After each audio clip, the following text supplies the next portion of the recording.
তাদের ফাঁসি হোক, শাস্তি হোক। আর এরকম খুনাখুনি যদি বাংলাদেশে না হয়, এরকম মারামারি যদি বাংলাদেশে না হয়, বাংলাদেশ যে স্বাধীন দেশ এটা নামেও না কাজেও হইতে হইব। আমার মতো কেউ সন্তান হারা না হয়, কেউ বাবা হারা না হয়, এটাই আমি চাই। আমি চাই বাংলাদেশের কাছে যে আমার বাবাকে যারা মারছে তাদের ফাঁসি হোক।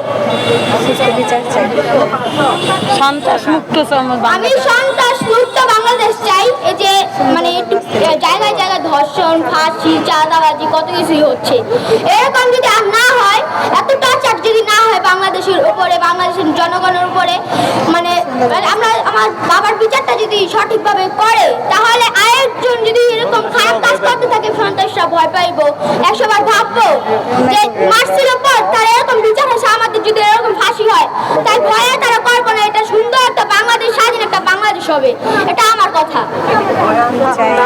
ভয়ে আছি, আমরা বাসা থেকে নিচে নামতে পারছি না, স্কুলে যেতে পারতেছি না, আমাদের পড়ালেখা অনেক চাপ করতেছে, আমরা পড়ালেখা করতে পারছি না। কারণ ওদের কারণে টিটু যে আগে থেকে আসামি, মানে অনেক খুন করছে, সে আমাদেরকে হুমকি দিবে না তো, এটা কারণ অ্যাকশন দিবে, তারা আমাদের মেরে ফেলতে পারে, যে কোনো সময় তারা আমাদের উপরে হামলা করতে পারে। এই জন্য আমরা ভয়ে আছি, আতঙ্কে আছি। আমরা তাদের যে তাড়াতাড়ি মানে আইনের আওতায় আনা হোক, আমরা এটাই চাই। আমার বাবাকে যারা হত্যা করছে, হত্যাকারীদের ফাঁসি হোক, সর্বোচ্চ ফাঁসি হোক। বাংলার বুকে যদি তার কোনো চাঁদাবাজ, খুনি বা সন্ত্রাস না থাকে, এরকম আমার মতো কেউ বাবা না হোক, এতিম না হোক। আর যদি এখানে বাংলাতে একটা শান্তির বাংলাদেশ হোক, সোনার বাংলাদেশ হোক, এখানে যদি কোনো মারামারি না হয় বা খুনাখুনি না হয়, এখানে শান্তি যদি একটা বাংলাদেশ হয়, আমি এটাই চাই। আমার বাবা যদি সঠিক বিচারটা হয়, আমি গর্ব করে বলতে পারবো যে আমার বাবাকে হত্যা করছে, তাহলে সঠিক বিচারটা হয়েছে। এটা কিসের স্বাধীন দেশ? 5ই আগস্টের পর যে সবাই বলতেছে যে বাংলাদেশ স্বাধীন দেশ হয়েছে শেখ হাসিনা যাওয়ার পর, কিন্তু আর বিশৃঙ্খলা হয়েছে যে আমার বাবাকে প্রকাশ্যে হত্যা করে তারপর এখানে মিছিল করতেছে যে ব্যবসায়ীরা ভয় নাই, চাঁদাবাজ করে খাই নাই।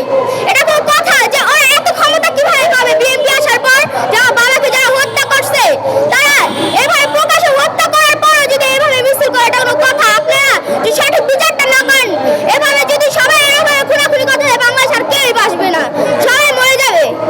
তাই বলতেছে একটা যদি সঠিক বিচার হয়, তাহলে খুনিরা মানে ভয় পাবে যে আমি যদি খুন করতে যাই তাহলে যে সোহাগে যে মারছে, এরকম যদি আমার তাদের মতো যদি এরকম ফাঁসি হয়, এই ভয় যদি আর কোনো খুনাখুনি না হয়, আমি এটাই চাই।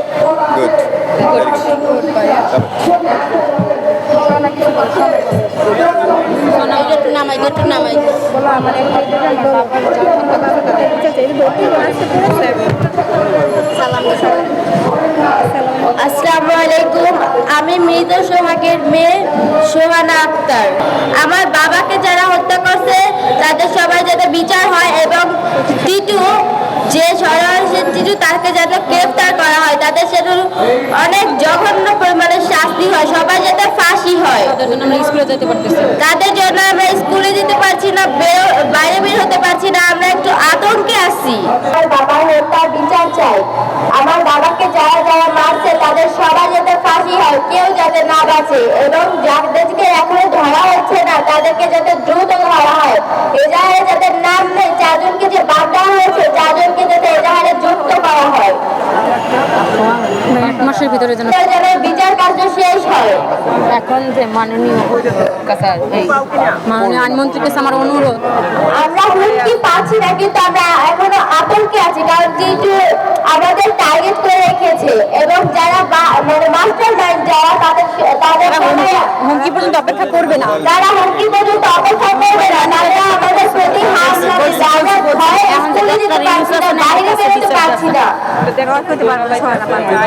ডক্টর ইউনূসের কাছে আমার বিনীত অনুরোধ যে এই বিচার কার্য যাতে 1 মাসের মধ্যে শেষ হয়, এবং সবাই যাতে ফাঁসি হয়, সবাই যাতে মানে আমার বাবা যাতে বিচার পায়।